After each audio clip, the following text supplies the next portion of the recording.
You're listening to the Today's Conveyancer podcast, the leading source of information for residential property lawyers in England and Wales. Don't forget to subscribe and sign up to our free newsletter at todaysconveyancer.co.uk. You can also follow us on LinkedIn and Twitter. Hello, welcome along to the latest Today's Conveyancer podcast. Today I'm talking with Nick Chadbourne. Nick is the CEO at LMS, and the conversation today is around the overview that I think LMS offer of the property sector. So it'll be interesting to hear some of your thoughts on what's happening in the market at the moment. Nick, we're recording this in June, and there's still some conjecture as to quite what 2023 holds, despite us being halfway through it. So it'd be interesting to sort of see what you have to say on that front. And also, LMS are kind of a big part of the jigsaw that goes into conveyancing. You described yourself a little tongue-in-cheek as a necessary evil, Nick, as we were talking before the start of the recording. So it'd be interesting to see what your kind of plans are around that space as well. But it's a delight to have you on the podcast. Thanks very much indeed for joining. Thanks for having me, David. A bit of a long-winded intro, so apologies. But my first question is always the same. Tell us a little bit about yourself and what you do, some of your background, Nick, and how you've ended up at LMS. Yeah, thanks. Joined LMS 7 years ago now. So I've been all before that. I worked in financial services. So started with lenders, kind of doing a variety of different jobs, and then mortgage broker, insurance broker, ran a few of those businesses, and then joined the conveyancing sector back in 2016. Never to look back. What attracted you to conveyancing, and what attracted you to LMS at the time? Yeah, so LMS is interesting. Gone through quite a lot of change. So they had an investment from LSL and Connells, kind of a number of years before that. There was an incumbent management team that had been here for quite a long time. So I came in, my first 6 months, I came in as a consultant to have a look at one of the TCS, one of their separate businesses, which was a little bit broken. So I kind of quite like things that are a little bit broken and seeing how you can kind of fix them. So I always had the wrong perception about conveyancing working on the lender and broker side in terms of what it was. Yeah. And so getting into it, you kind of go, oh, actually, this is quite interesting now. How can you work in this, and how will this evolve? And the business itself, so the industry was interesting, and the business itself needed some change. So those two things together, where you go, actually, there's a lot of change needs to happen both as a business, but also as an industry, kind of piqued my interest in terms of something that I want to get involved in. I like fixing things. I like kind of mending things. You said that you joined at a time when there was an incumbent management structure and management team.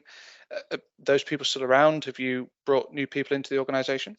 Yeah, so we've gone through a lot of change. So the old CEO, the old FD, operations director all moved on. We've got some LMS is now a really nice blend between people that have been here for a long time and people that are kind of new to industry or new to the business. So it's a good mix. It's taken 5 or 6 years to kind of get that blend, but culturally we had to go through some changes, and thankfully that's happened and come out the other side. So both from a technology platform, business operations, kind of front to back, the business has changed significantly over those years. And there's people still with us. There's people that have left, and it's been a good journey so far.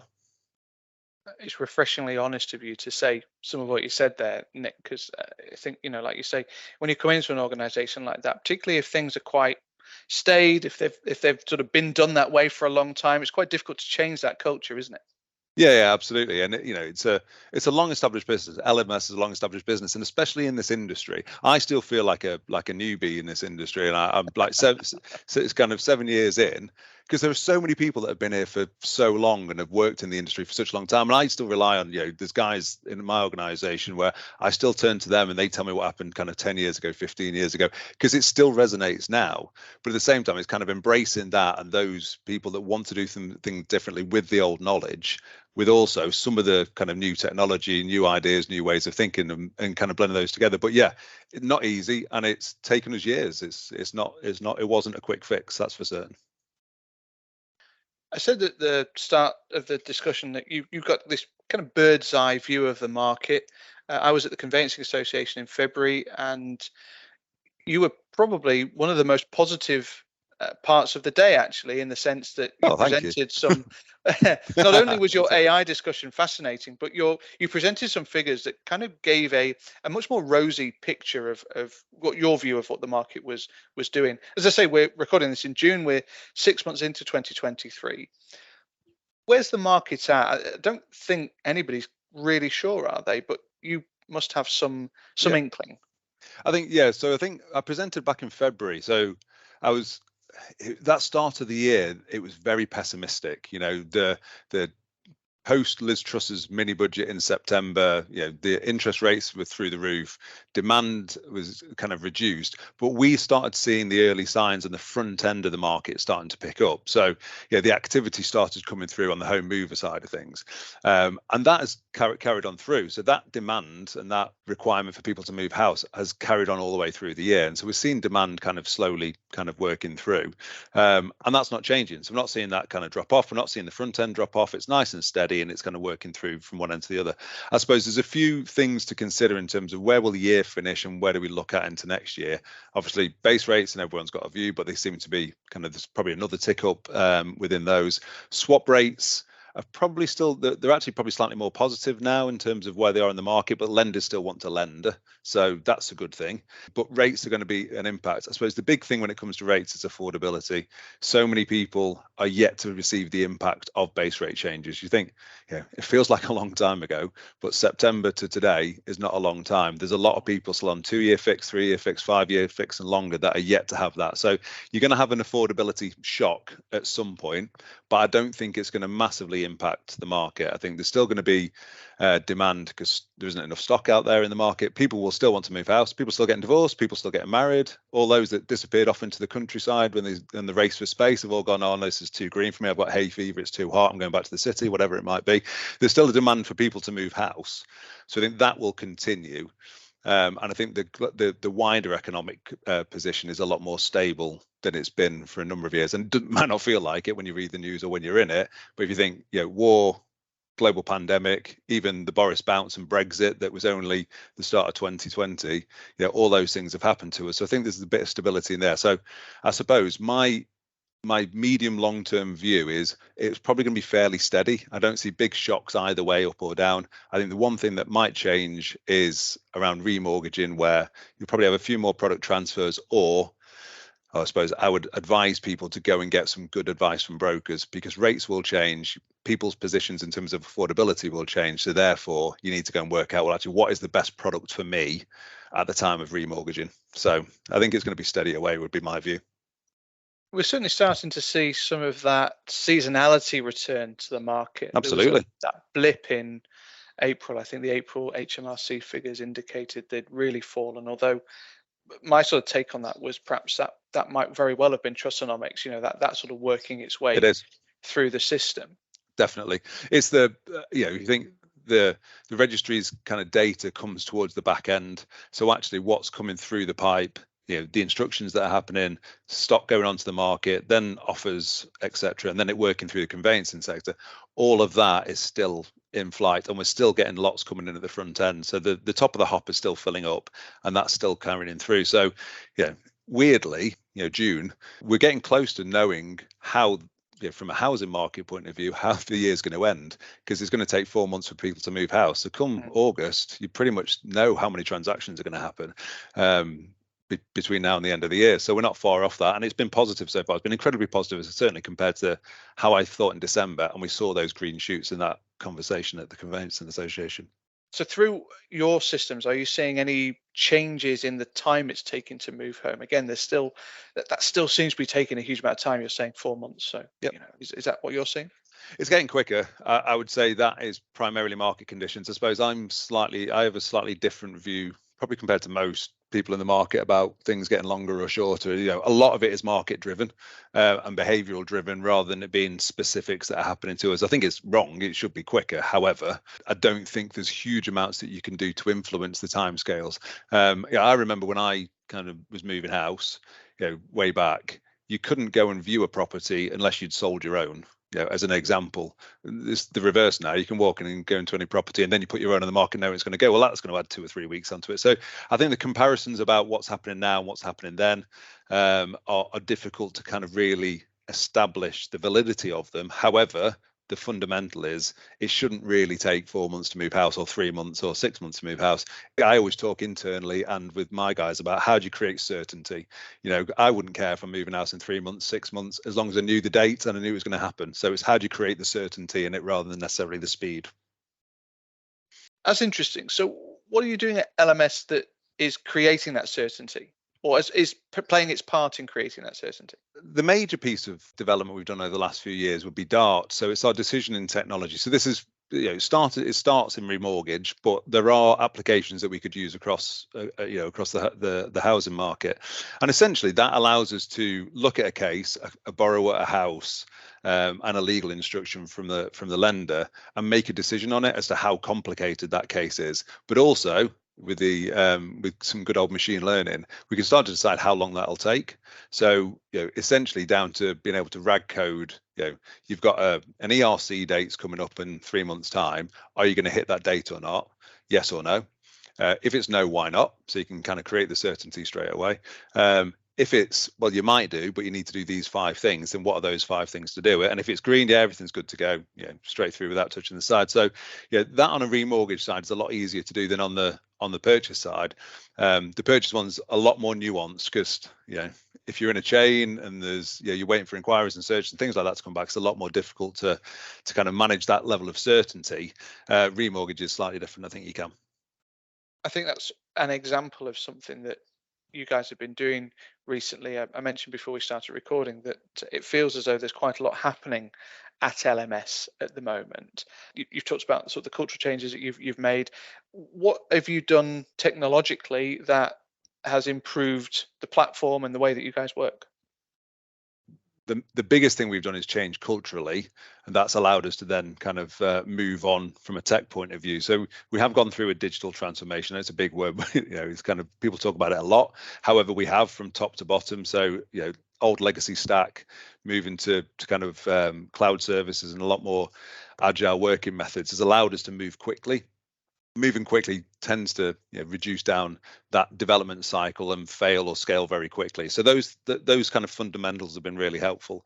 So there's 3 things that we've tried to do. One is how can we make our services easier to consume? So APIs, integrations, playing with third parties, whatever it might be, but how can we make it easier? So you go back to we're a necessary evil. To operate in the past, I'd probably say we're a necessary evil. We probably are a little bit now. If you need to access certain lenders, you need to come via LMS. So that's got to be easy. I don't want to make that a barrier to actually being able to do your job, as a law firm.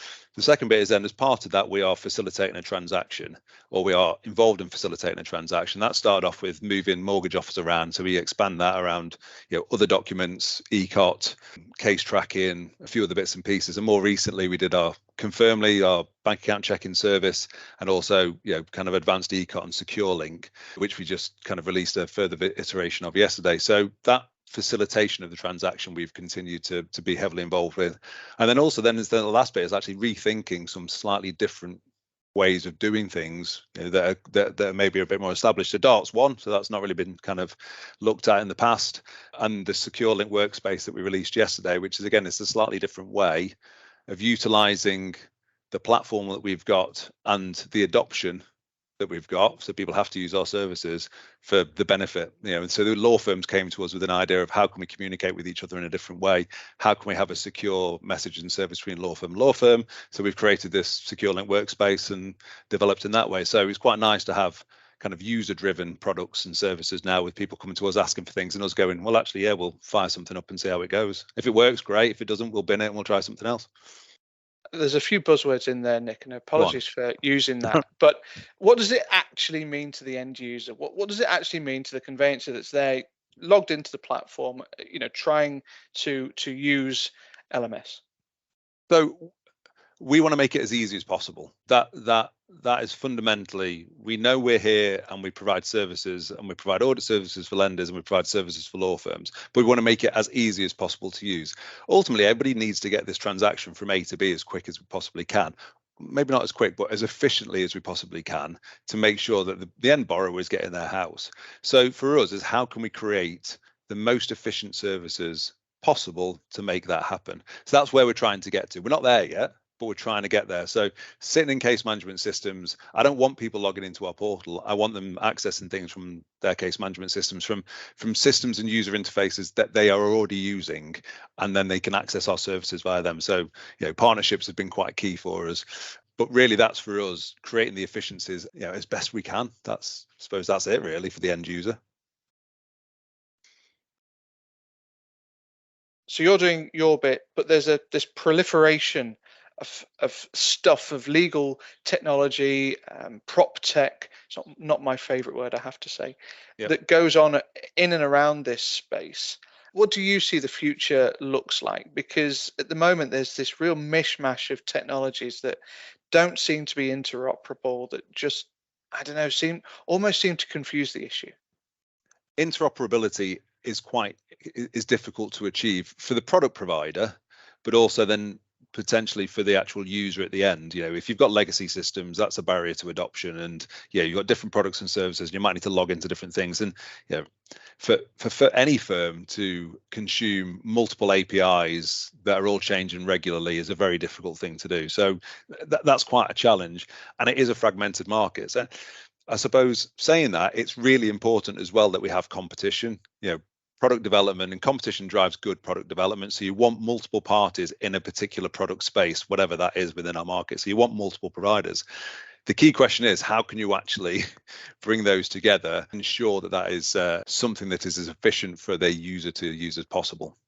I suppose we have an opportunity. I'm not just saying this from an LMS point of view, but multiple product providers tend to go to market and say, here's our product. We're going to, do you want to buy this?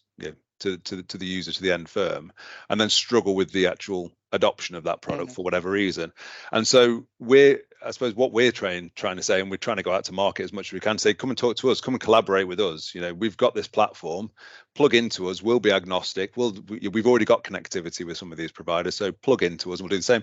And there might be 3 or 4 people like us that are doing similar kind of things, and that is probably the adoption, the way to market that ensures you've still got competition for product development and enhancement and efficiencies and all those kind of good things, but also allows for a wider adoption that will move the needle on some of this stuff.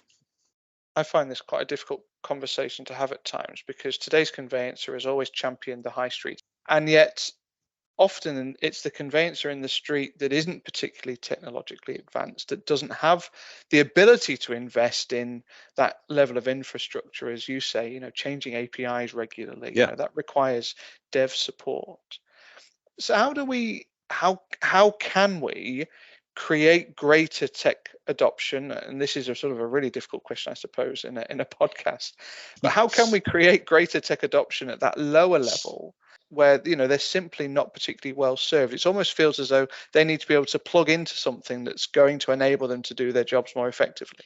Yeah, absolutely. And so whether that's a case management system or something they use regularly, then that's the ideal solution for them, I would say. And then you will have, I would expect, there will be platforms, so they'll be slightly inefficient compared to some others, some volume players, because they'll have to log in out. However, there is an ability to actually do that. I suppose for the kind of smaller firms that are involved in conveyancing, there is a potential to look for quick wins, to have a look at technology that provides a quick win.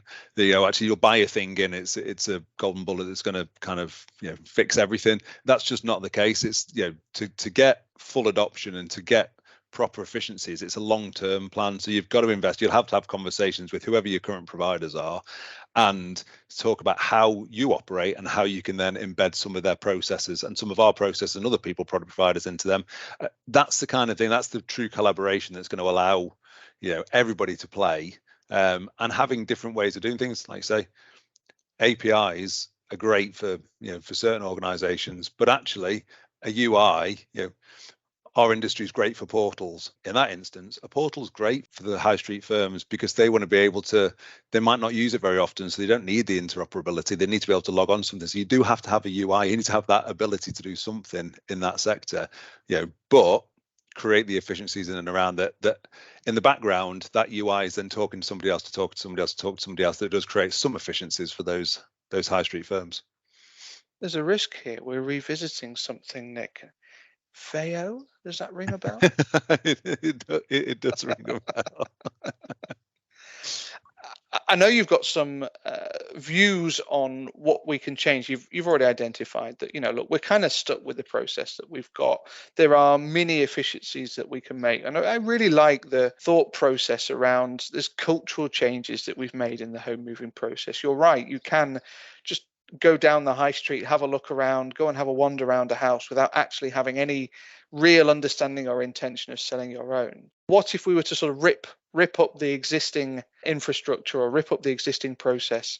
What do you kind of see would need to change, or what do you see would need to happen in order to make a much better process? We're going to revisit old things again potentially, but yeah, if I had a magic wand, I'd get rid of chains entirely. There wouldn't be something called a chain in our country. Yeah, if you sold your house, you had to sell it by a certain date, and you got out, and whether that means you moved into rented, you didn't have your house ready for you on the other side. That would be an ideal solution. And I suppose the second thing is legislation, which we see in other countries about time from exchange to completion, or when you put an offer in, it being legally binding and legislation around that.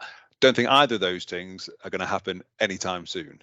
So so I suppose in the absence of that, continue with the true collaboration to create the efficiencies. I think there's some really good work happening across the industry. The number of events we go to, we talk about the same things over and over again in terms of information, data sharing, ID being done numerous times, and we talk about it a lot.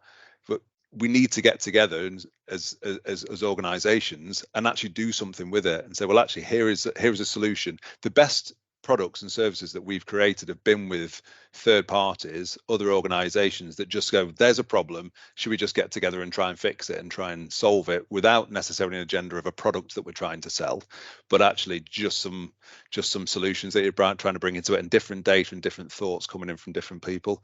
That's true collaboration. That's worked really, really well for us and got us a long way down the road in terms of a number of areas, and that's what's allowed us to produce some of these products really quickly. And that, for me, will make the huge difference. We don't need to flog products, we need to collaborate to fix problems.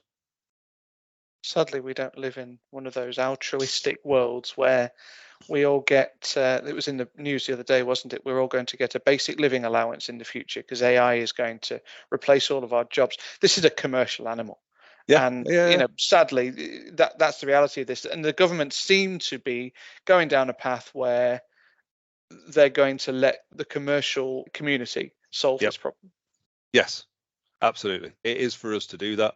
I don't think it is one organization that can do it on their own. Our industry is too fragmented and the process is too fragmented. So if you're not going to have legislation, then the only way of doing it is to really get together, a number of organizations get together and go, right, we want to do this differently and we're going to fix some problems. There is commercial benefit of doing that.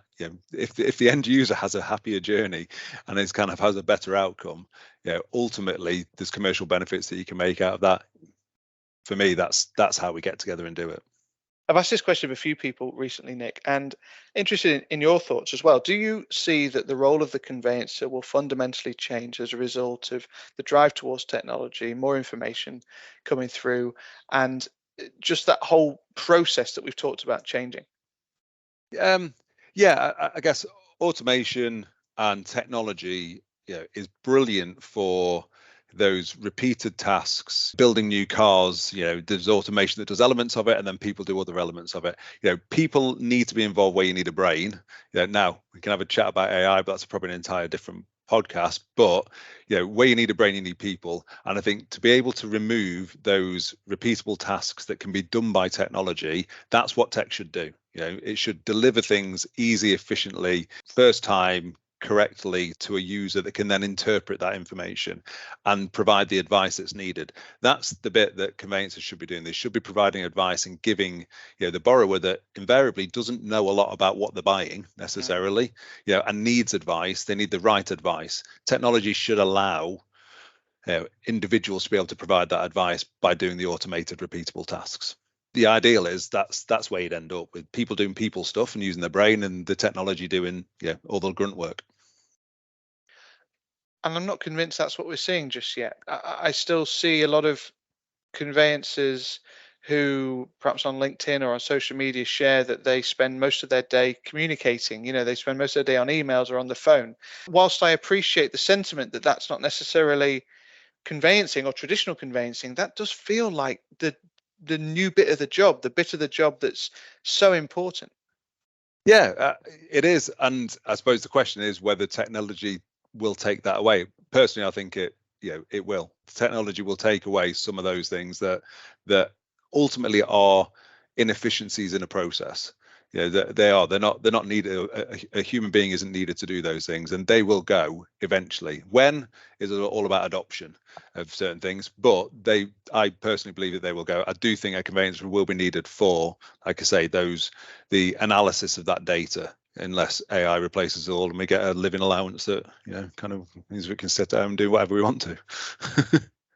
Think we run the risk of going over old ground if we continue to have that whole conversation about tech, people, process, all the rest of it. Broadly, people seem to understand what the challenge is. The difficulty seems to be just getting people all pointed in the same direction. And as you say, Nick, that feels like we're getting there, but it's going to take a little while yet, and probably not something that we're ever going to resolve through the Today's Conveyancer podcast. But hey, we can give it a go, can't we? We absolutely can. It's been great to have you on the podcast. Really appreciate your time. Thanks very much indeed for joining. Cheers, David. Thanks a lot. And I know, as a final point, you are very keen on this whole collaboration point, aren't you? So, and a bit of a shout out to sort of say that people can contact you directly for information about how they can work with LMS. Yeah, absolutely. We are running workshops all the time with users, with different third parties, different product providers. Identifying pain points in the process. I'll smile as I say a necessary evil, because we are needed in the process at the moment. So whilst we're there, we want to do the best possible job we can do to make other people's lives easier. So anybody from law firm, product provider, case management systems, whoever it might be, we want to collaborate to make the ecosystem a better place. Today's Conveyancer podcast is available on your preferred podcast provider. It's also available on todaysconveyancer.co.uk. My thanks to Nick. Thank you for listening, and we'll see you again soon. You're listening to the Today's Conveyancer podcast, the leading source of information for residential property lawyers in England and Wales. Don't forget to subscribe and sign up to our free newsletter at todaysconveyancer.co.uk. You can also follow us on LinkedIn and Twitter.